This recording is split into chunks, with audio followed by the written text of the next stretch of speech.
What is going on, guys? It is DigiWatch TCG coming to you with another deck profile. Now today I'm going to be showcasing my BT13 version of ShineGreymon that I played in the PPG Regional. I came in 59th, unfortunately, but I had a really good run. 5 rounds undefeated, and then the last 3 kind of got me. I'll go into that toward the end of the video if you guys want to stay and listen. But I will go over the deck profile, some of the choices, and some of the things I might consider changing moving forward into the format. So, with that said, let's get into it. So, starting things off with the eggs, we are running 4 copies of Coromon. Alright, we're playing the BT5 version, I believe, yep. And this one is, I think, the very important egg. You could run a 5th egg if you really wanted to, but this one did just fine with me. Just a draw 1. You're usually really not even swinging with it until you get to your ultimates or megas for game, so you're really not utilizing the egg too much, honestly. But I might even go into playing the yellow egg because I just really feel like the draws never really came up too much, other than when I had to do chip damage or I had to draw. So I might actually switch to a yellow base, honestly. If that's the case, I might have to change 2 of my rookies, but overall, pretty good egg. Going on to our level 3s, we're running 4 copies of the BT12 Agumon here. So what this is on play, you get to look at the top 4. You get a Greymon piece and a Marcus to your hand. And then as an inherited, when one of your yellow or red tamers becomes suspended, you minus 2,000 DP from one of your opponent's Digimon. It's a good hard play, and sometimes it's just actually really good just to Digivolve and Raising. Also, just a small little comment I'll make about these decks over here, but you have an alternate Digivolution requirement of Coromon versus Digivolving on red or yellow for 1. You could actually choose to Digivolve for 1 over your egg. This was a newly established, I guess, concept that a lot of people have been asking about, but you do have that choice. It was just something I wanted to bring to the table, just so people know. But it's a really good egg. I like if you don't see this card in starting hand, you sometimes do want a mulligan. We are running 4 of the new Agumon here. This, I think, is a really good early and late game card. This actually kind of can give you almost like a hybrid for game. I'll explain what I mean by that. So it's main effect. It's a main effect, so it's not start and main. Once per turn, you can turn one of your Marcus Daemons into a 3,000 DP Digimon that can't Digivolve. But mainly the big thing here is that you don't need to pay that 1 memory sometimes to make Marcus into a Digimon. So I will say that I do play a little fast. I don't really stop and think too much about it, but sometimes you do want to make all your Marcuses into Digimon just to give you extra memory and extra perks. And then inherited, it's kind of all the same. Like when your yellow or red tamer becomes suspended, you will delete a 3,000 DP Digimon from your opponent's side of the field. So more of the red side versus the yellow. And basically what you can do with like a really good combo is that you could say your opponent has like a champion on their side of the field, and you have a Marcus, the Memory Tamer Marcus, the new one that came out in BT13. You suspend your Marcus minus 3,000 DP. If you have this as an inherited, then you can delete a 3,000 DP Digimon. So anything really 6,000 or less DP you can get rid of. So 4 copies of that. 2 copies of the EX for Agumon. This card is really good, like early game, especially when you set up your tamers right. And can get you to 4, starting at 4 memory, really. Because if you have your tamer and you have this, you just promote this out and you gain the extra memory. You start your main phase, get a memory. And then if one of your red or yellow tamers becomes suspended as an inherited, you draw 1. It's okay. Honestly, this is one of those flex spots areas. I don't really think it's too important. And then you definitely don't want to see it against like a Galgamon player. Unfortunately, I've had a lot of experience facing those players. And then Agumon X Antibody, you Digivolve on top of Agumon, gets you extra pieces. I felt like this was really necessary, at least at 2, to get you some extra pieces, because sometimes you are missing those. It is unfortunate that when you Digivolve, sometimes you will like put a couple of Marcuses or other pieces to the bottom of your deck. But I think it is right now in need of at least 2. Maybe not 4, but 2 is fine. Going into our, well, any changes I would make here, honestly, if I was playing the yellow base, I would just maybe get rid of the Agumon X antibody, since it cannot digivolve onto a yellow egg, and maybe put 2 more copies of another Agumon there. Maybe the one from BT12 for the Searching for Tai, black and red tamer, so maybe that one would be better. But yeah, that would be the only change I make if that was the case. Going on to our champion lineup, we are running 4 copies of the new GeoGreymon here from BT13. This is really good. It is good and bad in some cases. First, when digivolving, you can look at your security, and then if you have a Marcus, you can play him right out, which is really, really good advantage, and you recover 1.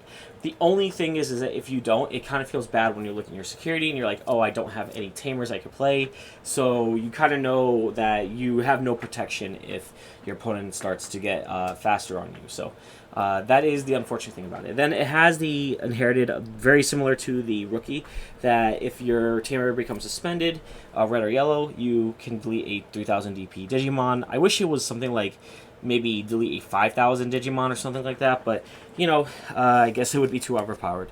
But we run 4 copies of that one. We run 2 copies of the GeoGreymon from BT12. This card here is when digivolving. If you don't have a Marcus in play, you can play one for free from your hand. I definitely made a misplay on one of my games where I digivolved into the GeoGrey to try to see if there was one coming out of security. And unfortunately, I did not have one. I had one in hand though, so I should have gone into this GeoGreymon honestly better, with no Marcus in play. And then inherited is the minus 2000 DP from your opponent's Digimon if a red or yellow tamer becomes suspended. This is definitely a change I would make. If I was playing, I don't think this Greymon is absolutely needed anymore. I actually would decide to put it for my next card, but this one is basically the same exact effect as the EX4 Agumon, where you gain a memory if you promote it out, which is fine, but really not necessary all the time. And then you draw 1 if you suspend a red or yellow tamer as inherited. But this card here is kind of the reason why I would cut it, is for this GeoGreymon. I actually think that this GeoGreymon is somewhat better than the EX4 one, mainly because if it is in security, it does pop out and it does have makes a problem for your opponent. Also, it gets rid of problematic rookies, which is good.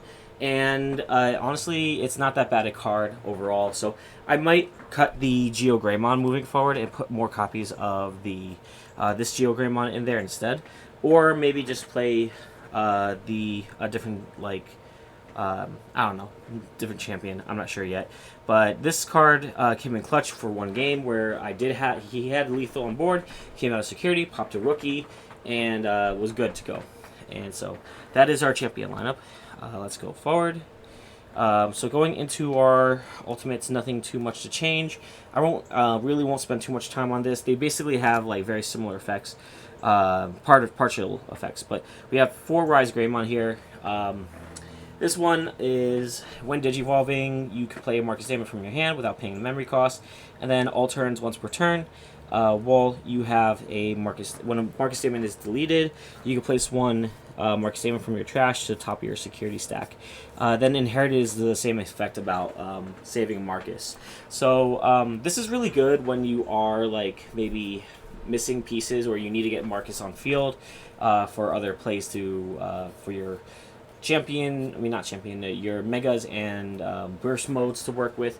But I think 4 is absolutely necessary. We don't play the X antibody anymore. I really don't think it's necessary. It's nice extra DP effects, but it's really tough to like have both these in hand at the same time. So we are running 4 copies of the Rise Greymon that came out in BT12. This one I think is really good because when you swing with your Marcus, the one from BT12 as well, you can devolve into this. You gain an extra memory because you gain a memory if you have a tamer in play, and has the exact same effect as the other Rise Greymon, where if a Marcus is deleted, you put it top of your security stack. That's itself, as well as let the inherited effect, and that is our ultimate lineup. I still don't think the right choice would be going. I think that's still the right choice, I mean to say. Going into our megas, we have 3 copies of the ShineGreymon from BT13. This is good for a control aspect if you do start to fall behind or you are at risk about losing your the game. If you have the Marcus from the BT13 come out, it becomes a blocker.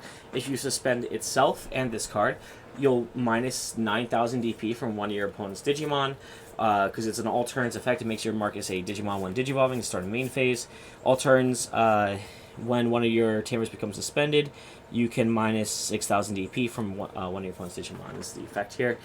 So again, this is like kind of a good thing early game. Sometimes if you're trying to be more defensive, you want to run that, is fine. But the main star to show is honestly this one here.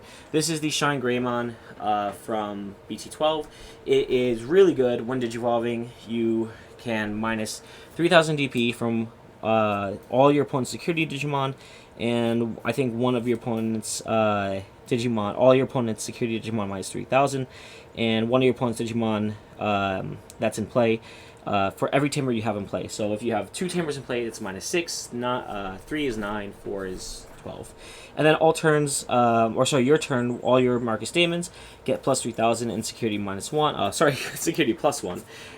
So you're able to do multiple checks with this card, and there is a big combo like where you will swing with your Marcus. You'll Digivolve into this. It does 2 checks to your opponent's security. You Digivolve into Burst Mode. Burst Mode will bounce the Marcus from your field to your hand, and then you play another Marcus, and then the Marcus there will be able to swing. Burst Mode will trash the top card of their security, which we'll get into just a moment, and then you hit for a check, so that will be 4 checks to your opponent's security, and then you swing for ShineGreymon Burst Mode for game. But yeah, those are the megas. So I don't think that's absolutely nothing's crazy about that. And then of course the new card added to this is 3 copies of ShineGreymon Burst Mode. Really crazy good card. So 15,000 DP is very powerful, of course. You could Digivolve this normally for 5 from red or yellow, but you do usually want to Digivolve it onto a ShineGreymon for free. You just bounce back a Marcus, and then you play a Marcus. It gets Rush and plus and 12,000 DP. And then when you suspend a Tamer, then your opponent trashes the top card of their security, as I mentioned before. So again, the combo would be like kind of like having this with your Tamer. You swing with the Tamer, it gets 2 checks. You Digivolve on top, bursting, sending the Tamer back to hand. You play it out. You swing with that, trashing the top card, and then hitting for a check with Marcus. So I am still working on this build, so trying to work on some good things and bad things on it. So yeah, that is mainly the Digimon lineup. Let's go into the Tamers. We are running 4 copies, if I could get them out of my hand here, into the Marcus from BT12. This card is really what you want to see early game, with like in your hand or on the field, out of security, something like that. But basically, during the main phase, start of main phase, you can promote it out and pay 1 memory for that. And then what happens is Marcus becomes a Digimon for the turn, 3,000 DP. When it becomes suspended, you can Digivolve one of your yellow, I think it's Digivolve one of your yellow? Digivolve into a yellow card. So it doesn't need to be the card beneath it. It does not have to be yellow, but you have to Digivolve into a yellow card with Greymon in its name, without paying the memory cost. So that's pretty cool. That's how you get to your megas for free, essentially. And so Marcus is really necessary at 4, and that's why also for the Ultimate Cup coming in September, I think, it is limited to 1. So those are the 4 there. And then we run 3 copies of the new Marcus here. Now, I might actually put this up to 4. I'll show you the other Tamer I'm playing right now, but it just felt like I definitely needed more Tamers, more Marcuses on the field, believe it or not. So this is a memory Tamer, so start a turn, set to 3. And then on play, you can suspend this Tamer. You gain all turns. When it becomes suspended, you minus 3,000 from one of your opponent's Digimon, and then if you have an Agumon or Greymon in a name on the field, then you gain an extra memory from that. So very good card, in my opinion. I like this a lot, and definitely really good card here. The last tamer we are playing is TK. So I would definitely put in an extra copy of Marcus instead. Mainly because just after this is played, it does nothing. The only reason I was kind of playing it was because it does search your security stack. So if you are missing a piece that's needed, then you can grab it. Especially if it's a Digimon, like an Agumon or something you want out of security, it's really good. You may even want to try to cut something else and play both like 4 Marcuses and a TK, just so you get your extra pieces and you're never at a disadvantage here.